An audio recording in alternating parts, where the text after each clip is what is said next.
بسم اللہ الرحمن الرحیم۔ ابتدا ہے رب جلیل کے بابرکت نام سے جو دلوں کے بھید بہتر جانتا ہے۔ ناظرین، جیسا کہ آپ سب کو معلوم ہے، ماہ رمضان المبارک شروع ہو چکا ہے، تو میری طرف سے تمام اہل اسلام کو رمضان المبارک کی ڈھیروں خوشیاں مبارک ہوں، اور اللہ تعالیٰ سے دعا ہے کہ اللہ تعالیٰ ہمیں اس ماہ رمضان کی تقدس اور اس کی حرمت کے بارے میں پورے عمل کرنے کی توفیق عطا فرمائے۔ پھر اللہ تعالیٰ سے دعا ہے کہ اللہ تعالیٰ ہمیں اس رمضان المبارک کے صدقے میں اس رمضان المبارک کے جو فضائل ہیں ان پہ عمل پیرا ہونے کی پوری طاقت عطا فرمائے، اور جس طرح کہ اللہ تعالیٰ فرماتا ہے کہ روزہ میرے لیے ہے اور میں ہی اس کا اجر دینے والا ہوں، تو اللہ تعالیٰ سے یہ دعا ہے کہ اللہ تعالیٰ ہمیں روزے رکھنے کی اور اس پر عمل پیرا ہونے کی استقامت عطا فرمائے، اور جس طرح صبر اور استقامت کے ساتھ روزہ نبھایا جاتا ہے، اسی طرح اللہ تعالیٰ ہمیں دوسرے عوامل میں بھی اپنی استقامت عطا فرمائے اور نیکیاں کرنے کی توفیق عطا فرمائے۔ تو جس طرح کہ آپ دیکھ رہے ہیں میری پہلے نشریات چل رہی ہیں ایم فانی کے نام سے، تو انشاءاللہ ہم سحر و افطار میں ایک پروگرام جو ہے ڈیلی ولاگ کے نام سے کریں گے، روشنی کا سفر کے نام سے۔ تو انشاءاللہ آپ سے امید کی جاتی ہے کہ آپ ہمارے ساتھ رہیں گے اور ہمارے اس پروگرام کو دیکھیں گے۔ انشاءاللہ اس میں ہم فضائل رمضان اور مسائل رمضان پر بات چیت کریں گے۔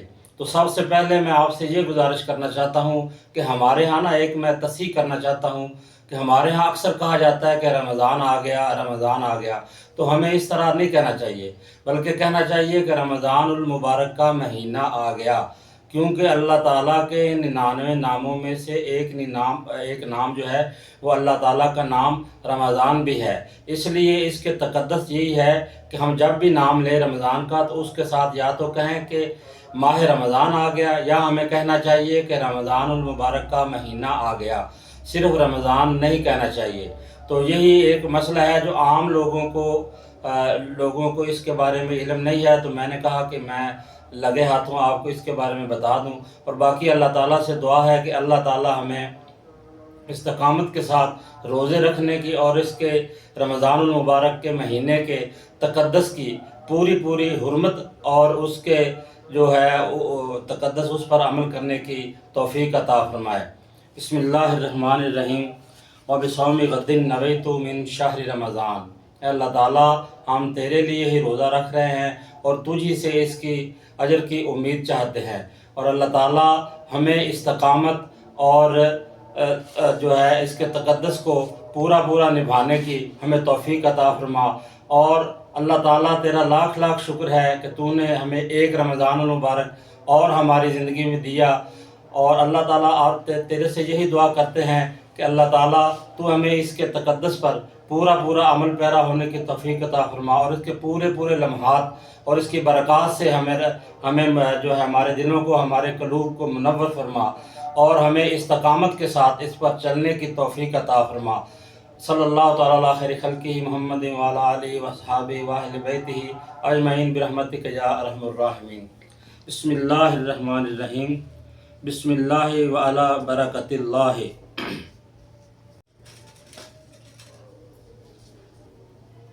بسم اللہ الرحمن الرحیم۔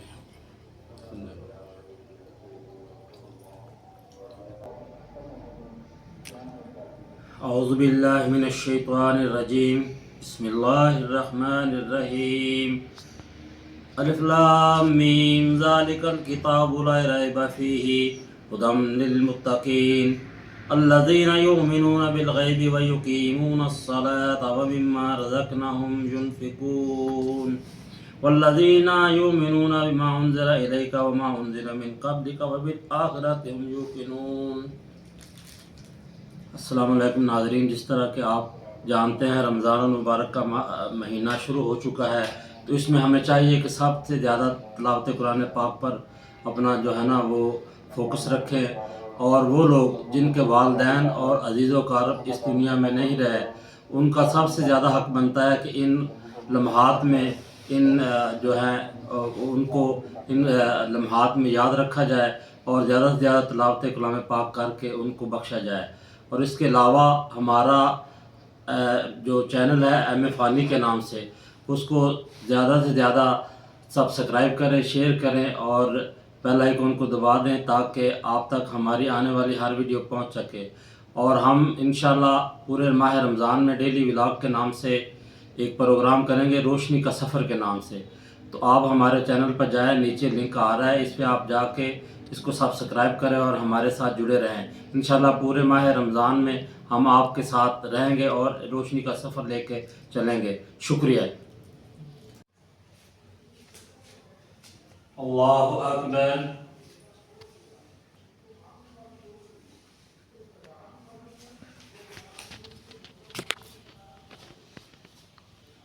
الحمدللہ رب العالمین الرحمن الرحیم مالک یوم الدین ایاک نعبد و ایاک نستعین اہدنا الصراط المستقیم صراط الذین انعمت علیہم غیر المغضوب علیہم ولا الضالین۔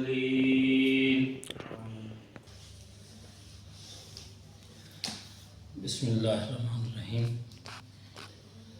حضرت ابو ہریرہ رضی اللہ تعالی عنہ سے روایت ہے کہ رسول اللہ صلی اللہ علیہ وآلہ وسلم نے ارشاد فرمایا، جب ابن آدم سجدہ کی آیت تلاوت کر کے سجدہ کرتا ہے تو شیطان روتا ہوا ایک طرف ہٹ جاتا ہے اور کہتا ہے کہ ہائے افسوس، ابن آدم کو سجدہ کرنے کا حکم دیا گیا، اس نے سجدہ کیا تو وہ جنت کا مستحق ہو گیا، اور مجھے سجدہ کرنے کا حکم دیا گیا، میں نے سجدہ سے انکار کیا تو میں جہنم کا مستحق ہو گیا۔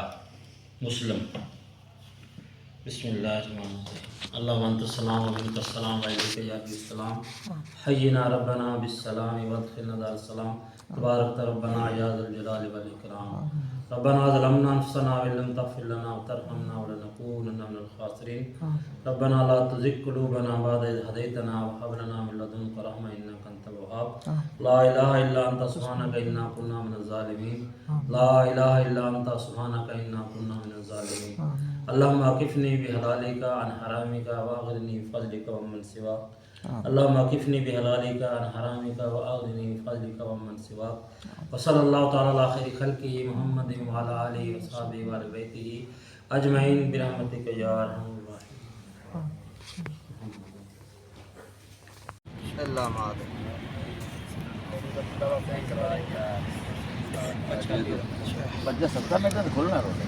نحمدہ ونصلی علی رسولہ الکریم، اما بعد، اعوذ باللہ من الشیطان الرجیم، بسم اللہ الرحمن الرحیم۔ اس طرح سب بھائیوں کو معلوم ہے کہ آج پہلی افطاری ہے اور رمضان المبارک کا مہینہ شروع ہو گیا ہے، تو یہ مہینہ اللہ تعالیٰ کی رحمتوں کا اور برکتوں کا نزول ہوتا ہے، تو ہمیں کوشش کرنی چاہیے کہ زیادہ سے زیادہ اس میں عبادات کریں اور زیادہ سے زیادہ جو ہے اللہ تعالیٰ کی طرف عبادت کریں اور گناہوں سے بچیں۔ روزہ جو ہے یہ ہمیں تقویٰ سکھاتا ہے، یعنی صبر سکھاتا ہے، اور جسی طرح ہم اس مہینے میں اپنے آپ کو گناہوں سے بچاتے ہیں، جس طرح ہم روزہ رکھتے ہیں تو پانی نہیں پیتے، کھانا پینا ہر چیز چھوڑ دیتے ہیں، اسی طرح اللہ تعالیٰ نے یہ 12 مہینوں میں ایک مہینہ اس لیے رکھا ہے کہ ہمیں یہ ریہرسل کرنے کے لیے اللہ تعالیٰ نے دیا ہے کہ آپ نے اپنی پوری زندگی اسی طرح گزارنی ہے جس طرح آپ نے رمضان المبارک کے مہینے میں گزاری ہے۔ ہمیں یہ نہیں ہے اللہ تعالیٰ نے کہ ہمارے جو بھوک اور پیاس کی وجہ سے اللہ تعالیٰ کو کوئی فائدہ ہوتا ہے، یہ ہمارے لیے ہے۔ اللہ تعالیٰ نے تقویٰ نفس جو ہے نا، اللہ تعالیٰ نے انسان کو جو نفس لگایا ہے انسان کے ساتھ، اس کے تقوی کے لیے اللہ تعالیٰ نے یہ مہینہ بنایا ہے۔ یہ ہمارے لیے ایک ریہرسل ہوتی ہے پورے سال میں کہ جس طرح ہم نے اپنے آپ کو گناہوں سے بچانا ہے اس مہینے میں، باقی بھی پورا سال ہمیں اسی طرح گزارنا چاہیے۔ تو سب دوستوں سے یہی گزارش ہے کہ اپنے آپ کو کوشش کریں کہ جس طرح رمضان المبارک میں ہم عبادات کرتے ہیں اسی طرح دوسرے معاملات میں بھی جو ہے نا عبادات کیا کریں، اپنے رمضان کے بعد بھی نماز جاری رکھیں، اور قرآن پاک کی سب سے زیادہ تلاوت قرآن پاک کی کرنی چاہیے، اور جن کے ماں باپ یا ان کے جو بہن بھائی یا کوئی عزیز و اقارب فوت ہوئے ہیں ان کو لازمی طور پر پڑھ کے بخشا کریں۔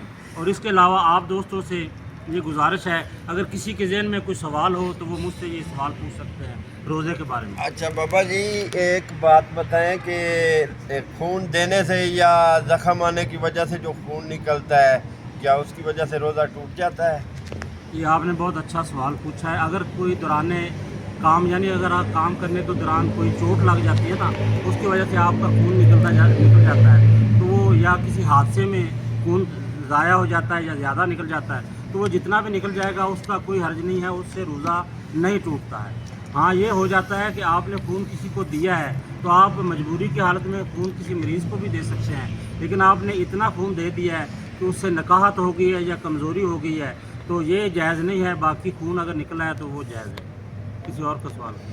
اچھا بابا جی میں بھی ایک سوال پوچھ رہا ہوں کہ مسواک کرنے سے روزہ ٹوٹ جاتا ہے؟ ہاں یہ بہت اہم سوال ہے کہ کیونکہ ہمیں جو ہے نا وہ حکم ہے کہ ہر نماز پہ سنت ہے مسواک کرنا، اور مسواک کرنا بھی چاہیے۔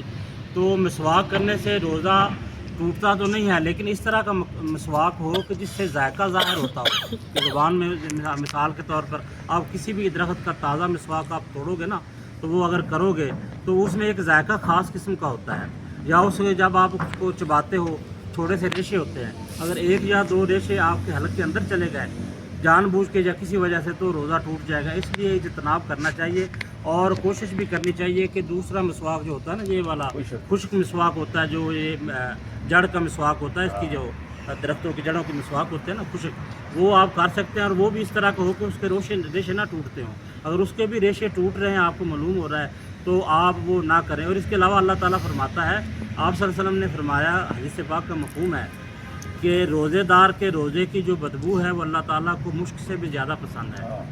تو اس لیے اگر نہ بھی ہو تو کوئی حرج نہیں ہے، اور آپ جو ہے نا روزے کے بعد مسواک وغیرہ یا برش کر سکتے ہیں۔ ہمارا ایک سوال ہے، غیرارادی طور پر دھول یا اندر چلی جائے مٹی تو اس سے روزہ ٹوٹتا ہے یا نہیں؟ یہ بات آپ نے ٹھیک کی ہے۔ جس طرح لوگ مثال کے طور پر سگریٹ وغیرہ پیتے ہیں نا، تو سگریٹ کا دھواں اندر چلا جاتا ہے تو اس سے نماز جو ہے نا وہ روزہ وہ آپ کا ٹوٹ جائے گا۔ اس طرح لوگوں کے ذہن میں یہ سوال ہوتا ہے کہ کیا دھواں یا دھول باہر بندہ جاتا ہے روڈ پہ، وہاں پہ دھول جو اٹھ رہی ہے وہ اگر منہ میں چلی جائے، یا دھواں غیر ارادی طور پہ کسی جگہ آگ لگی ہے اس کا دھواں، یا کوئی فیکٹریوں میں بعض دفعہ دھواں ہوتا ہے تو وہ دھواں اگر اندر چلا جائے تو اس سے روزہ نہیں ٹوٹتا۔ دھواں اندر چلا جائے غیر ارادی طور پہ یا دھول اندر چلی جائے تو اس سے روزہ نہیں ٹوٹے گا۔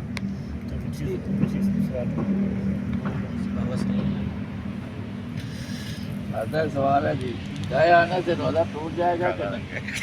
کہے آنے سے ہاں اگر جان بوجھ کر ہوتا ہے نا، جان بوجھ کر کہہ کرنا، یا کچھ چیز کھا کے کہہ کرنا، یا انگلی ڈال کر منہ میں جان بوجھ کے کہہ کرو گے تو روزہ جو ہے نا وہ ٹوٹ جائے گا۔ لیکن اگر روزہ بعض دفعہ نا لوگوں کے ذہن میں ہے، وہ کچھ کہتے ہیں کہ جی منہ بھر کے اگر کہہ آ گئی تو روزہ ٹوٹ جاتا ہے۔ جتنی مرضی کہہ آ جائے، چاہے بالٹی کہہ کے آپ کو آ جائے، لیکن آئے قدرتی طور پہ تو پھر وہ آپ کا روزہ جو ہے نا وہ نہیں ٹوٹے گا۔ لیکن جان بوجھ کے کہہ کرو گے یا انگلی منہ میں ڈالو گے یا کسی وجہ سے کہہ کرو گے تو پھر روزہ ٹوٹ جاتا ہے۔ اس سے اجتناب کرنا چاہیے، ویسے کہہ آنے سے روزہ نہیں ٹوٹے گا۔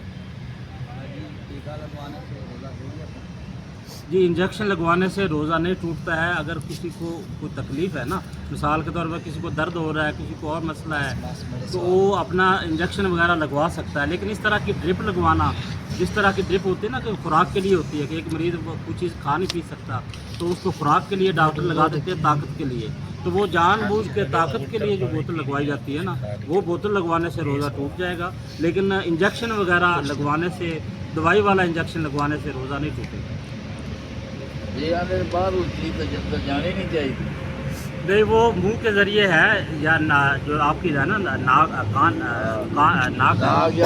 یا منہ کے ذریعے اندر چیز چلی جائے تو وہ ٹوٹ جاتا ہے۔ اگر بھول کر کوئی چیز کھا لے یا پانی پی لے تو روزہ ٹوٹ جاتا ہے؟ جی جہاں جو بھول کر پیا جائے، جی آپ کا کہنا ہے، جی جی یعنی کہ آپ کو معلوم نہیں ہوا، آپ نے بھول کے پی لیا، بھول کر پی کوئی لیا۔ پانی پی لیا یا کچھ چیز کھا لی، تو بھول کر پینے سے روزہ نہیں ٹوٹے گا۔ چاہے آپ نے پیٹ بھر کے پی لیا یا آپ نے گلاس بھر کے پانی پی لیا یا جتنا کھا لیا، لیکن جب آپ کو یاد آ گیا ہے تو فوری طور پہ آپ کو رک جانا چاہیے اور اللہ تعالیٰ سے اس چیز کی معافی مانگنی چاہیے اور اپنے روزے کو جاری رکھنا چاہیے۔ بعض لوگ ایسا کرتے ہیں کہ وہ بھول کے پی لیتے ہیں پھر روزہ تو کھول دیتے ہیں، میں نے تو پانی پی لیا یا میں نے یہ چیز کھا لی، بس استغفار کریں، اللہ تعالیٰ سے معافی مانگیں، وہ آپ کا روزہ پورا ہی ہوگا، کیونکہ آپ نے وہ جان بوجھ کر نہیں کیا۔ بسم اللہ الرحمن الرحیم۔ اللهم انت السلام ومنك السلام وإليك يرجع السلام حينا ربنا بالسلام وادخلنا دار السلام تبارك ربنا يا ذا الجلال والإكرام ربنا ظلمنا أنفسنا وإن لم تغفر لنا وترحمنا لنكونن من الخاسرين ربنا لا تزغ قلوبنا بعد إذ هديتنا وهب لنا من لدنك رحمة إنك أنت الوهاب یا اللہ جو ہم نے پہلا روزہ رکھا ہے پہلی افطاری ہے اللہ تعالیٰ ہمارے جو روزہ رکھا ہے اس کو اپنے ہاں قبول اور مقبول فرما لیں ہماری لغزشوں کو ہماری کوتاہیوں کو جو ہم اس رمضان میں کر چکے ہیں اس روزے میں اللہ تعالیٰ اس کو معاف فرما اور اس روزے کا ہمیں پورا پورا اجر عطا فرما کیونکہ تیرا وعدہ ہے کہ روزہ میرے لیے ہے اور میں ہی اس کا اجر دینے والا ہوں تو اللہ تعالیٰ تجھ سے دعا کرتے ہیں کہ اس روزے کا ہمیں پورا پورا اجر نصیب عطا فرما اور جو لوگ آج کسی وجہ سے روزہ نہیں رکھ سکے بیماری کی وجہ سے سفر کی وجہ سے تو ان کو بھی روزہ رکھنے کی توفیق عطا فرما اور ہم نے جس طرح آج اس روزے کو جو ہے نبھایا ہے جو جس طرح روزے سے ہم نے تمام چیزوں سے بچے ہیں اسی طرح ہمیں پورا سال گناہوں سے بچنے کی توفیق عطا فرما اور اس روزے کے لیے ہمارے لیے باعث برکت فرما جسمانی طور پر روحانی طور پر اور اخلاقی طور پر صلی اللہ تعالیٰ علیہ وسلم محمد وعلی آلہ وصحبہ وسلم اجمعین تمام دوستوں کا شکریہ جی اللہ اکبر